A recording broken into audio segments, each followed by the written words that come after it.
I'll stand up. It's nice to be able to stand up. Let's start with something very old. 1594. Since there's no help, come, let us kiss and part. Nay, I have done. You'll get no more of me, and I'm glad, yea, glad with all my heart, that thus so cleanly I myself can free. Shake hands forever. Cancel all our vows, and when we meet at any time again, be it not seen in either of our brows that we one jot of former love retain.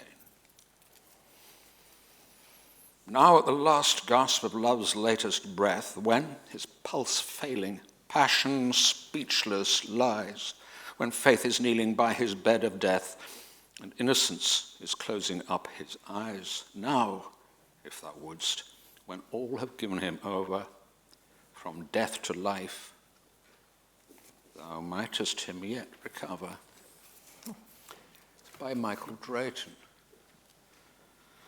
It's the 61st poem in a sonnet sequence entitled Idea's Mirror. And it is, I read a lovely description of him. This sonnet projects like a vast and trunkless limb of stone in the desert of his reputation. He was not a great poet. He obviously was a pretty great man. Shakespeare was his chum. Johnson was his chum. They all got together in Clifford Chambers and roistered, because it's a very well-constructed place for roistering. Though I didn't find anything of the sort when I was there looking over the graveyard for 3 lovely weeks. My own link with this book is that Elizabeth Speller and I and Sarah, wherever she's there, came up with this idea over what she describes as a lovely dinner. The word I would use, well, anyway. We were fairly well illuminated. The original idea, also mine, was that we should do a consequences novel, probably of suspense. So perhaps one of the dames would begin it, and Joe might carry it on, and then they all said no. Asked around, and they just said, you must be out of your mind. And it settled on this. It was a delight to be involved in it. It's a wonderful cause. It speaks to bigger questions about literature and entitlement and silence and the power of the voice, specifically in terms of fiction, which seems to me to be an area where women, even without the room of their own, as Virginia Woolf said, even without the room of their own, have managed to make fiction primarily, to me, a women's medium. Men sort of have a go, but we're, with the exception of 1 or 2 fiction writers here, I can see, we're not so naturally good at it because we're not so naturally interested in anything except our natural selves. I'll leave it at that. I'm going to ask first, can we introduce Catherine Fox, who has... No, it's me. Sorry? It's Sarah. Oh, no, I'm so sorry. I'm sorry. Sarah, who's got slides, you know, like the epidioscope. She's got slides. Sarah, who's the only begetter, founder, sustainer, and creator of Hosking Houses Trust. Thank you, Michael.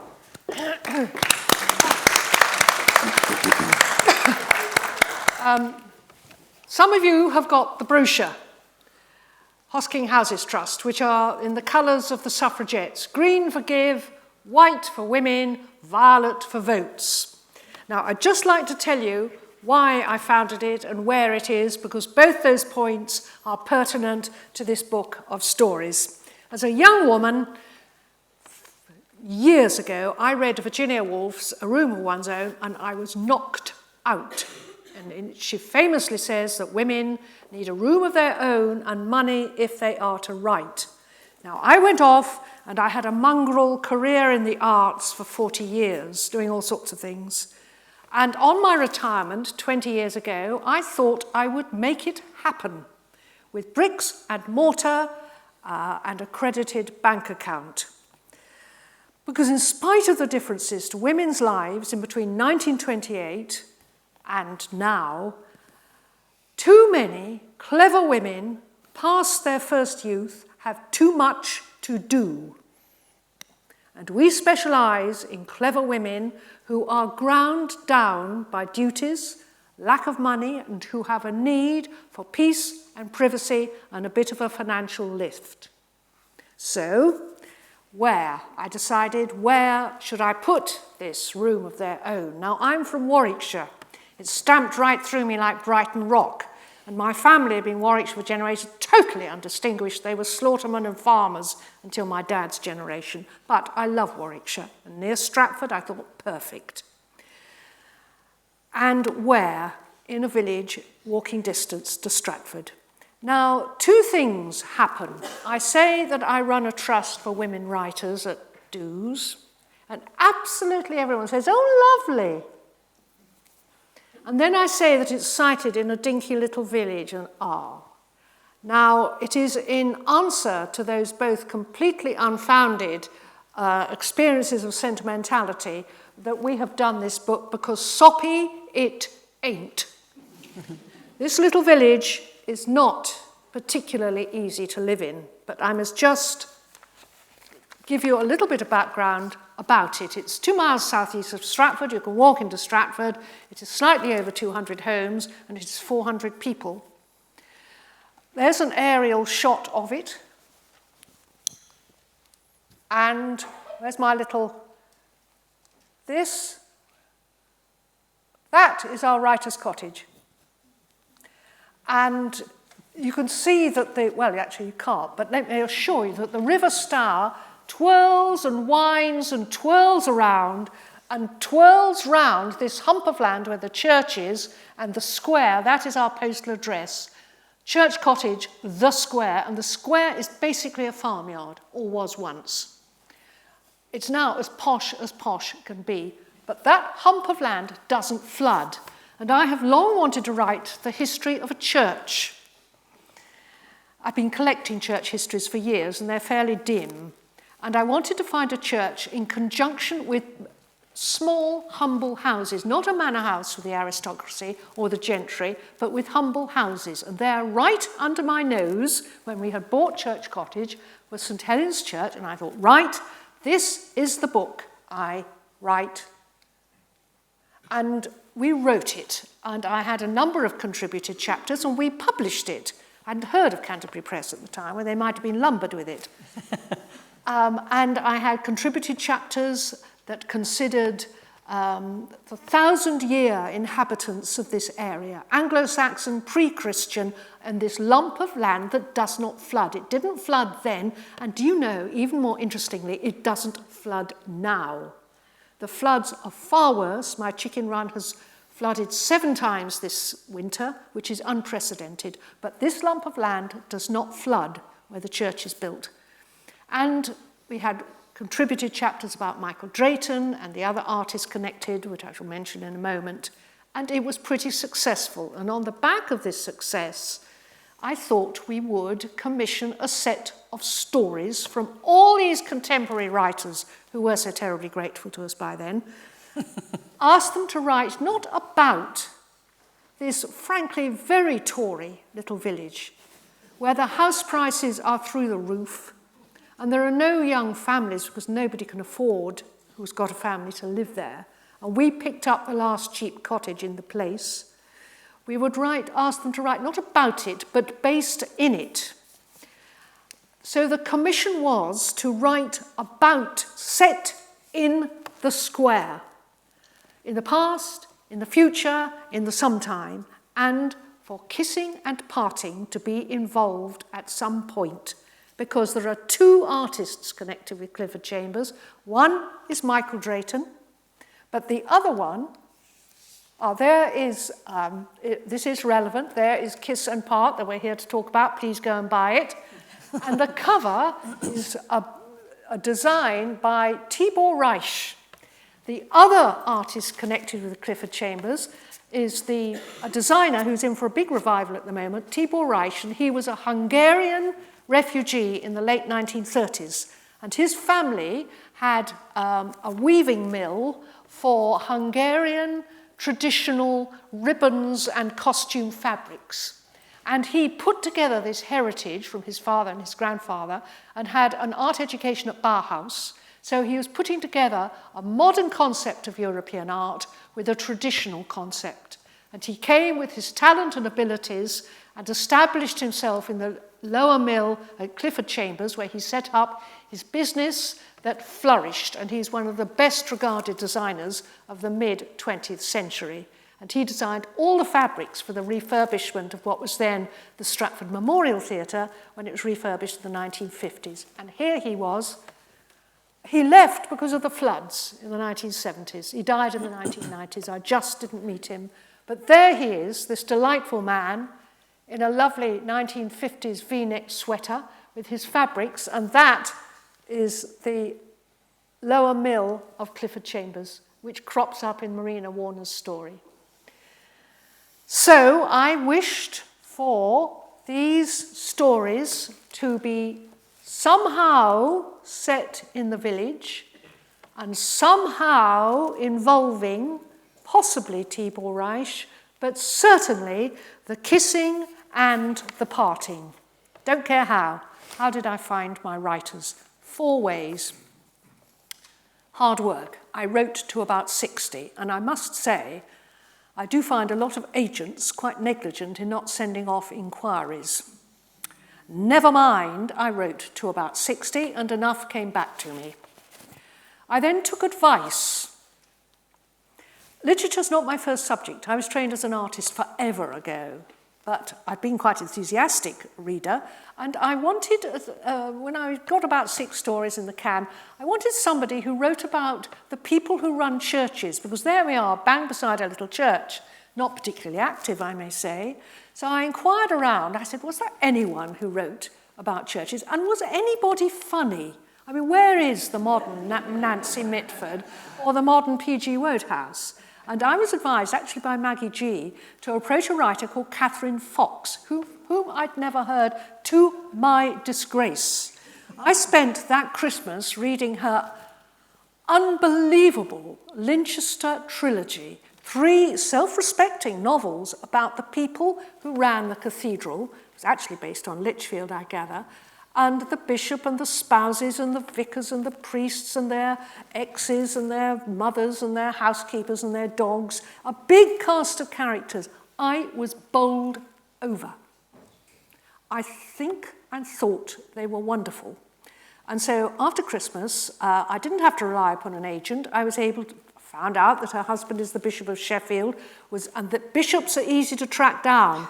So I wrote to her and followed it up by getting on a train and going to Sheffield, waving £1,000. Now, the third thing, you have to have money for this. We spent £12,500 on this publication before it got to the Canterbury Press, whom I may say have been not put a pud wrong. So how I found my writers: hard work, you bat around, you take advice, and you take the advice when you're given it. You have money behind you because it helps. We paid £1,000 a story. It's not wealth, but it's sensible. For a story between 5,000 and 8,000 words, I love money. I chase it all the time.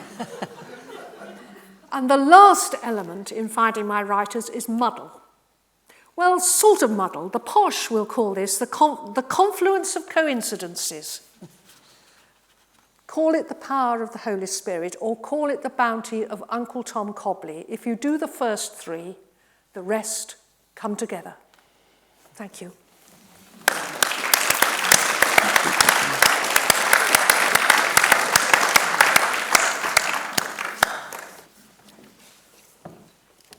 Now, which one of you would? Okay, next. Yeah, have a. Very good. Catherine Fox. I'll leave her to introduce her own story, which is really rather wonderful. That's all I have to say about it. It defines for all time this particular type of lead character. I think nobody will ever dare write again. But I'm sure Catherine will tell you about it as we go. Thank you. I can tell that story about the letter that Sarah sent from the other side. I came back from a Christmas holiday, and there's a pile of post, including a large envelope with a glossy brochure of some sort in it. Copy of Round the Square and Up the Tower. That's what it was, but I didn't know that then. And a letter, and I just thought, oh, this will be some crank. And I was reading the letter, expecting, would you sign up for as bishop's wife for our cat charity or something like that? That's what I thought it was going to be. And I was ready just to say no. But then I started seeing things like contribute to an anthology, and then this amazing list of people who had already agreed, and then the phrase £1,000, and then staying for a month in this wonderful cottage. And I thought, well, I think I'm going to say yes. So I did. And I have to say, I no longer have Sarah in the crank category. I now have her in the battle axe.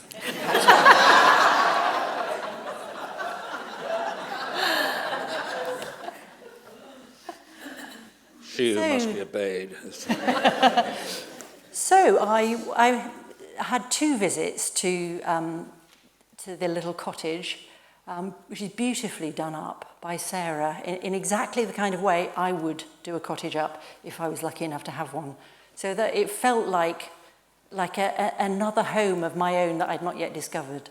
And I was there in the spring. And really, I think I'm guessing that my fellow writers did something quite similar, arrived without a fixed idea of what they were going to write, but simply hoisted the writerly satellite dish, absorbing. So all sorts of stuff from the village, from the river, nearby Stratford, the cottage itself, observations of the people, got woven into my story. But because I thought I'm all in favour of, if you've already invented a wheel, why not give it another spin? So this is a sort of a kind of a Linchester spin-off story. So the character is a very flamboyant priest, but he's resting rather like an actor rest. So he's been packed off to this cottage to think, because in the Diocese of Linchester they have a growth strategy. I make all this up. This doesn't really happen in real life. And the senior staff had been looking at the clergy on their books and asking themselves various questions. Anyway, the result was poor old Christy has had a bit of a meltdown and has been sent off to this cottage, which in my story belongs to the Bishop of Barchester. Okay. On the afternoon of Christie's 3rd day in Clifford Chambers, he lay on the bed staring up at the papered ceiling. William Morris Willow. The room brimmed with green. It was like being underwater. Leaves crowded at the tiny windows, as if the outside was trying to creep in. Suddenly everything dimmed. A thrush caroled on in the graveyard. Then came thunder, like cosmic scene shifters at work overhead. A rush of rain on the roof. I loved him, didn't I? Boy crush, bromance. The right vocabulary didn't exist back then. If he'd made even the slightest move, I would have. Or would I? No, more likely recoiled. There was no knowing so long after the event. I'm so tired, he thought. All my bones have deliquesced. I am a jellyfish and no man. Oh, but I was made for love. Always have been. That's all I know. I am a giant roving magnet, forever fighting the tug of the nearest attraction. I am a crush waiting to happen. Hang on. He checked his phone, then slumped back bonelessly. Yes, it was the anniversary of his last finals paper. There'd been a spectacular storm that afternoon too. Rain crashing down onto the champagne-spraying students. Mortarboards hurled like frisbees up, up, up and away. They were probably all out there somewhere, those mortarboards orbiting Jupiter, tassels floating. He woke himself with a vast snort. Cora was standing by the high Edwardian bed in the green gloom. Absolutely not snoring, he said. I deny it. She bent and dropped a kiss on his forehead, as if he were a child. He was a child. What happened, she asked. Are you in disgrace? You've not been spanking teenage girls in the vestry, have you? What? No. What are you on about? Ah, you've not read the Church Times then. Oh, God. Spanking? Really? A copy had been delivered to the cottage, but it was still in its wrapping on the kitchen table. Not guilty, my lud. He felt a grubby spurt of something all the same. No priest is an island. Any man's sin diminishes me. Not forgetting the victims, he reminded himself. Well, thank God for small mercies, said Cora. What are you doing here? I've been very zealous for the Lord, but the people have forsaken the covenant and I alone am left. Mini sabbatical. His chin trembled. There it was at last, the maudlin surge. He could always cry in front of Cora. She tipped her head back, exasperated. Look, sorry to be heartless, but I am pressed for time, Christy. Any chance we can fast forward over the breast beating to the bit where you explain coherently, then agree to bravely, gasp, a split infinitive, to bravely soldier on? Like you always do? She poked him. Try it. I'd say for me, but why would you do anything for me anymore? Yes, I know you would. But you shouldn't. Come on, bunk up and tell me what's been going on. She gave him a shove. She lay beside him. Their hands found each other and they laced fingers. Muscle memory. He glanced at her beaky profile. Her glorious Elizabeth Siddal hair had faded, as if spun back into old straw by a vengeful dwarf. Christy had always felt rather sorry for Rumpelstiltskin, all that spinning for the heartless queen and nothing to show for it. Do you know, in the original version, poor Rumpelstiltskin tore himself in two trying to pull his leg out of the ground. He almost said it, but that would require tedious explanation. The rain began drumming again. Cora lifted her head and looked around her. Sweet little place. Fabulous bath. I hope you've lolled in it drinking champagne. Does Prosecco count? No. I stuck some bolly in the fridge. Make sure you drink it. I will, thanks. What's this you're reading? She squinted at the Angela Brazel on the bedside table. You do know you're mad, don't you? It's a serious exploration of gender dysphoria, I'll have you know. Not to mention a frightfully ripping read. She gives Jones Minor a pasting behind the cricket palings for bullying her brother. Yes, dear. Cora finished looking round. Well, the bishop has good taste, or else he married into it. Like me, like you. He listened to her breathing, to the drumming rain, to the thrush, still singing, go, go, go in the churchyard. Anyway, it was autofill, he said, an autofill blunder. The senior staff were emailing one another, trying to identify underperforming parishes. Then the Archdeacon accidentally copied me in.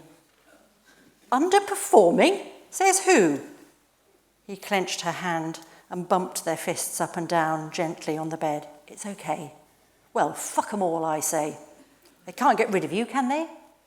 No, but, well, they don't deserve you. To be fair, it was underperforming parishes, not priests. After a moment, he felt a quiver, then a ripple. Then Cora let out her famous honking laugh. Horrid goose girl with her honking laugh, her bony face, her mad, too close together, beady goose eyes. Why did he still love her so hopelessly? Now it was all so well and truly hopeless. Sorry, it's just the idea of you underperforming. God, you're the biggest ham in Christendom. Your whole life is an English comedy of manners with your Morris Minor. What, pray, is wrong with my transport of delight? And your red trousers? You're a humbug. A humbug, he bracknelled. You see, I knew you'd say that. She nipped his thigh. Ow. How's life in Neverland? It's Netherstone, as well you know. She yawned, loving every bit of it. Insanely brilliant fun, but it's like running down an up escalator. Keeping tabs on everything. Oh no, and now I've dragged you away. Sorry, fast forward. Will you be okay, Christy? Oh, probably. He swallowed. His throat ached to weep and howl. Somehow or other. Good. Listen, mad idea. Why don't you join us and play chaplain? He winced. Be chaplain. I mean, obviously, she said not play. He bumped their hands up and down again on the bedspread. There's Netherstone Parish Church, too. She yawned even more widely. They haven't had a proper vicar for yonks. They'll bite your hand off. You could probably get a house for duties or something.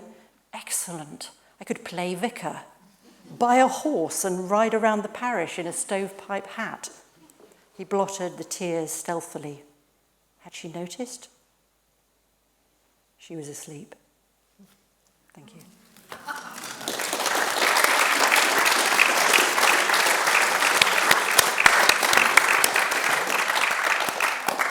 Thank you, that's lovely. And now, Joe, whose story, if I'd read before, I had the pleasure of being the only man ever to sleep in the cottage. I spent more time hanging around the river in the dark with my binoculars.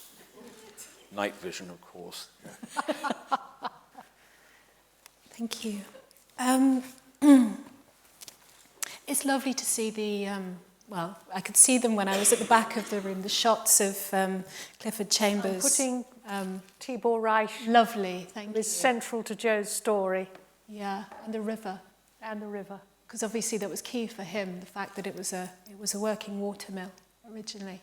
That's what the cover is, floating plants.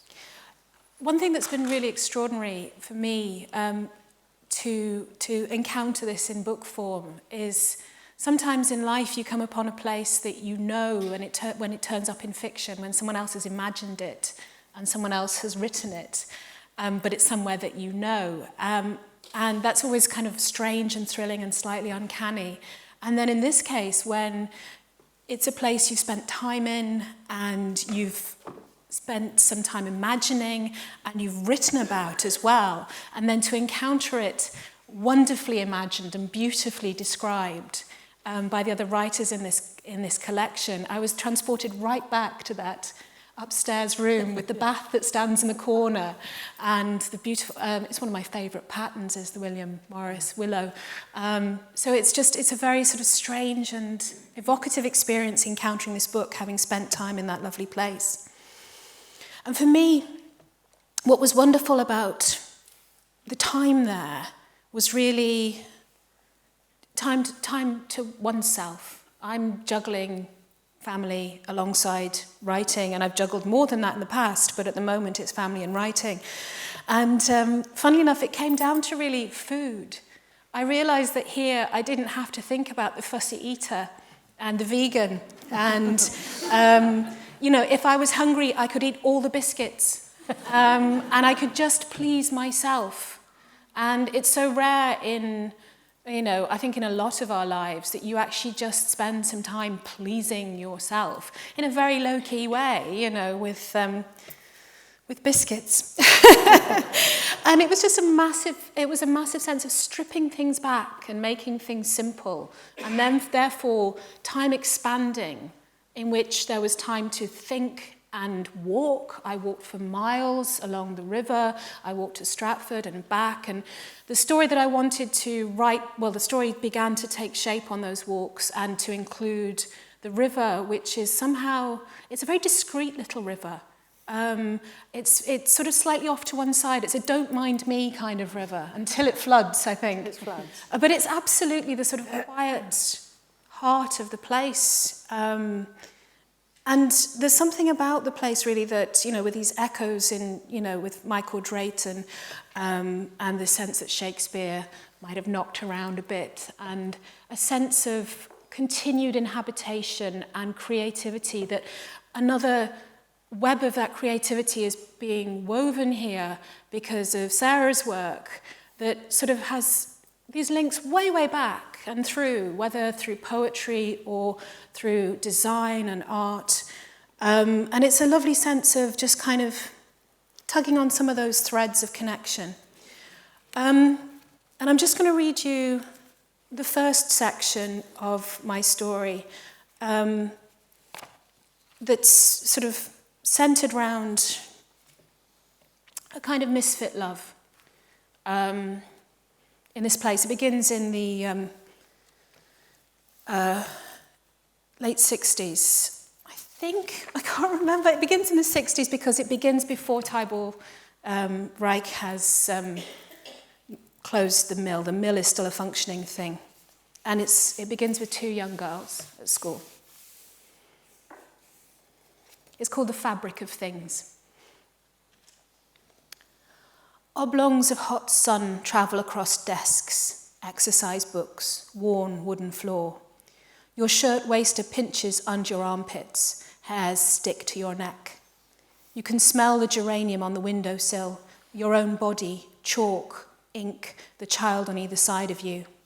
The moments creep towards the swoop of release, the scrambling delight of tidy up and put away. Everyone tumbles out together for dens or tree climbing or to get back to the farm, but she, hand on satchel, gives you a look and a tilt of the head, and you follow her, as you always would. The grass is long, the seed heads nod, and she trails her fingers over them, raising a purple mist into the air. Her nails are dirty and bitten to the quick, and the cuticles pulled and scabbed, and that's just how a hand should be. Yours, trailing after her, is a pale thing, nails trimmed neat for you with scissors. She turns her head to say something back over her shoulder to you, and her ragged plait swings across the back of her dress and then swings back into place. You walk down to the bend in the river, just above Mr. Reich's mill. You can hear it thrum from here. He is making his beautiful fabrics that light up people's homes. You scan round because sometimes you can see him out sketching, perched like a kingfisher on the riverbank, working on his designs, but you can't see him today. Your father is supervisor at the mill, which is a distinction. He supervises the new colours and the patterns as they grow, flicker by flicker on the looms, as they're conjured up out of Mr. Reich's daydreams. You feel proud of that. She drops the bag on the grass bank and then swings herself down onto the pebbles and reaches back for you, your hands clasp.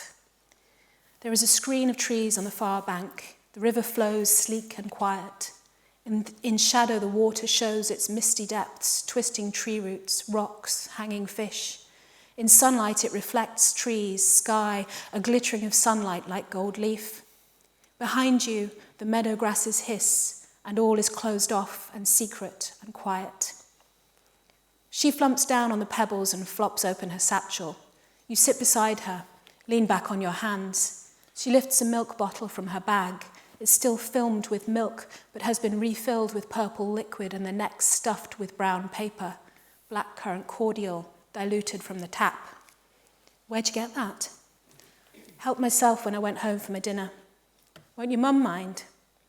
In your house, cordials, rosehip, blackcurrant, rhubarb are given in small doses, spoonfuls. It's thought unwholesome to dole out too much sweetness in one go. She don't even notice. She unstoppers it and you watch her gulping. She wipes the rim with a grubby hand and passes the bottle to you. You tilt it to your lips and close your eyes and hold the liquid on your tongue.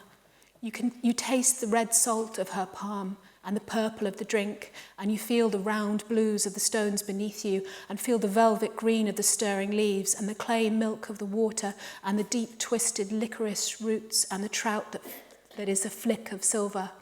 And underneath it all and through it all is the iridescent thrum of the mill, permeating everything. You open your eyes to see her watching you, and she gives you her twisted little smile that makes one cheek dimple. She's the only person who never minds the strangeness of you. You swallow the blackcurrant right down, return her smile. She toes off her plimsolls, peels down her socks, then she gets to her feet and slithers out of her dress in one quick move like a rabbit slid from its skin. She doesn't even have a vest on, just knickers that have been outgrown by 2 older sisters before they came to her. No vest on a hot day is enviable, but then somebody else's knickers. She slithers out of them and stands naked. You wedge the bottle between stones, wrestle your way out of your dress and underwear. You cast around just in case, but there's only a chestnut pony cropping the grass in the next field. Together, hands clasped, you pick your way, wincing across the pebbles and into the water. It's cool but not cold. You step, then wade, then sink and drift. Soup, your mother says, filthy, full of germs, but no, it's misted, fresh, cleaner than a bath. The current pulls you, you're shattering the mirrored trees into scraps, laddering the green, your body's white as chalk beneath the water. You flip over, lie to watch the sky, hair like weed. The branches overhead scatter the light like petals. You close your eyes and watch the red. You know that your mother will know. She always does. She'll scold you about the dangers of the water while she scolds you in a bath. Polio, cramp, drowning. These are fairy tale curses. They don't happen to anyone you know. Hair dried out in the sun and combed with fingers, body cool and faintly rhymed with river silk, walking home, you desperately try to formulate a plan. If you run in and run upstairs and run yourself a bath, but that itself would draw attention, you can't lie and say you fell in because your clothes are dry. You are, you realise, for the high jump. It is inevitable. You creak open the back door, wish for something, anything to spare you the scrubbing and the scolding and the disapproval. There are no pans rattling, no dishes on the table. You stand there not knowing what happens next. You hear a movement from the sewing room and peer in through the door. She's perched on the edge of the wing chair, leaning forward, all elbows and knees. She looks up at you. Her eyes are pink. Her nose is pink. For a moment, she doesn't speak, just twists her handkerchief around. And then she says, "It's your dad." Thank you.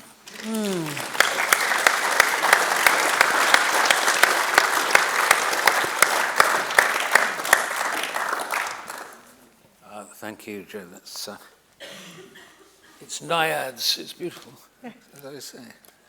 I think we're getting quite close on time now, and so we've got 10 minutes or so to run, and I would quite like to do question and answer. I'm going to, because I'm here, and therefore I'm important and the boss, I'm going to ask a question of my own first of all. All of you. The idea of the spirit of place is well known. The idea of the infusion of the spirit of place into the spirit of the living goes back to, well, before Ovid. Do you think that, there's two things. First of all, there's a question. Do you find when you go somewhere new that you almost immediately and involuntarily start imagining a life for yourself there? You within half an hour, you've got your favourite coffee. This is the place you don't go to. That's, you know, you make up yourself in a place. Do either of you get that? Or? I think I'm looking at it all as potential raw material for some future novel, or to weave it into the novel I'm currently imagining. But it's not you. I mean, I spent a very happy 3 weeks living in Mozart's flat in Vienna, Yes. which happened to be a number 36 tram from where I was actually living. Yes. You don't get No, I think it probably is the same sort of reaction, but I've managed to hide it from myself by imagining it via someone else. Turning it into account as well, yes. Would you agree with that? It's a really interesting question. It's making me reflect quite briskly. Sorry. No. It really is interesting because for me, I think places become familiar very quickly, and I hadn't realised how quickly that's the case. That I'm very habit-driven, and I didn't actually get to spend very long because of commitments at the cottage. And I thought, well, I'm not going to be able to absorb this place to be able to write about it in a meaningful way. But by the time I'd been there for the time I was there and then came home, and was reflecting on it, I felt that I was sort of living in it really intensely, really that kind of, I think the writing is quite sensory, it's quite sensory focused, and that's because the young woman in it is an artist and will grow up to be an artist. And I think it's true that I tend to want to go back to places rather than to go to new places and spend time in places that I slightly know and want to know better.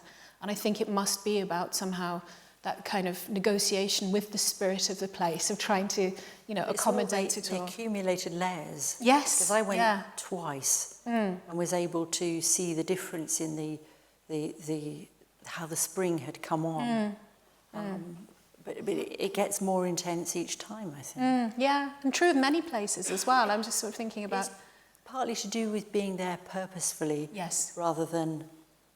So I love to go on short holidays to city breaks.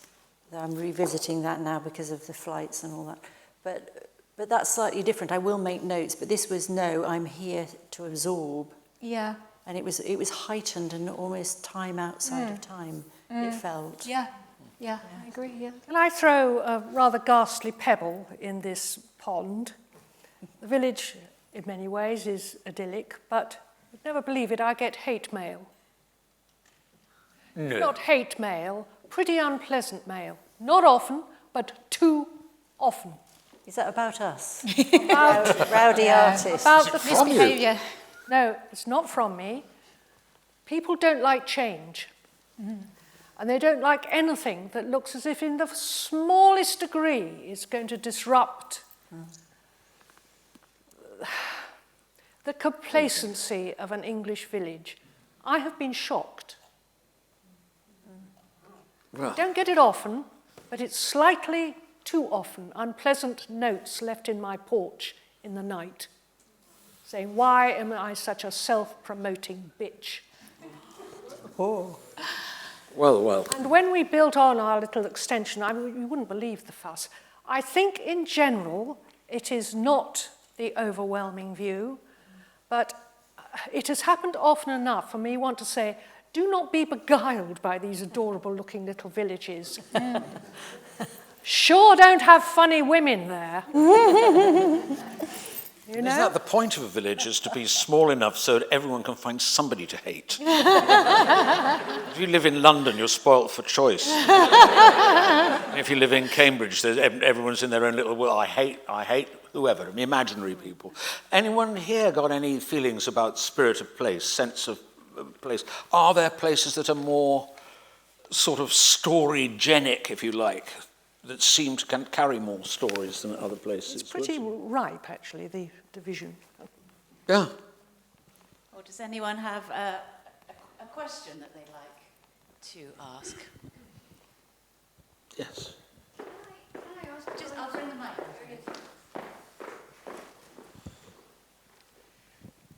Can I ask the writers how they move from place? Both of those pieces that you read were so communicated the place, but there was always something driving through it that made you want to know more about the people and made you want to go on reading. And I wonder how you move from the kind of stasis of a place. You know, there will always be probably the willow pattern. There will always be. There is a kind of continuity about the house and its relationship to the church and so on. And yet, of course, as Sarah's saying, it changes.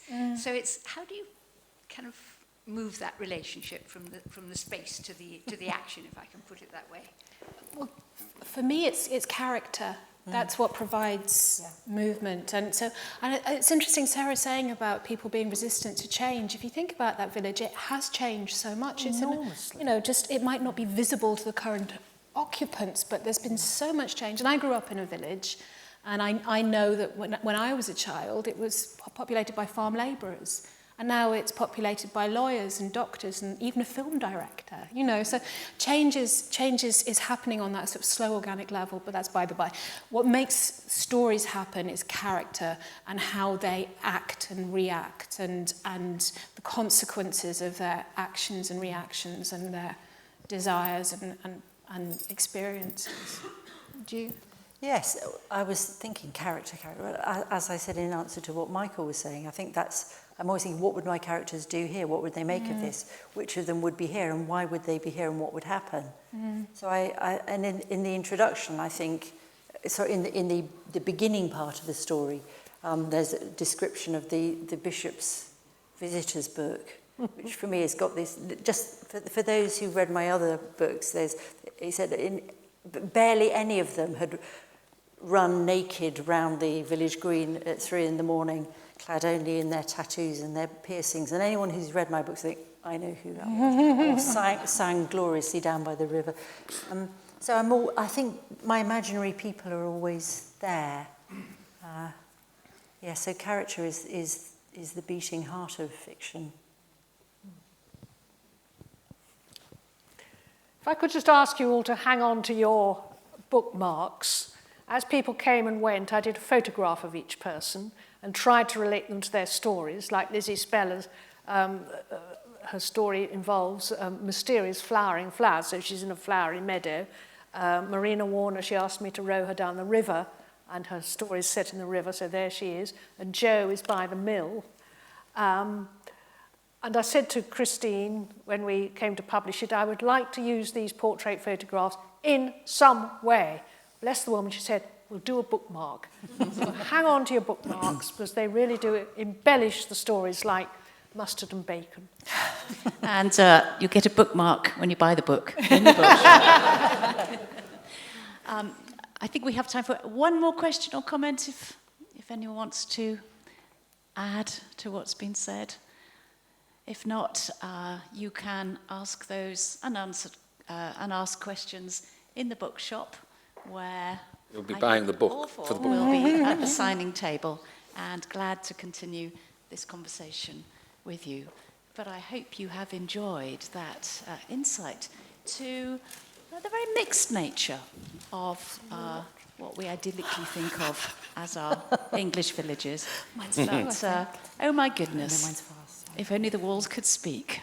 We've heard of some of the things they might say this afternoon. So please join me in thanking our panel. Because I can't do the 24-hour clock.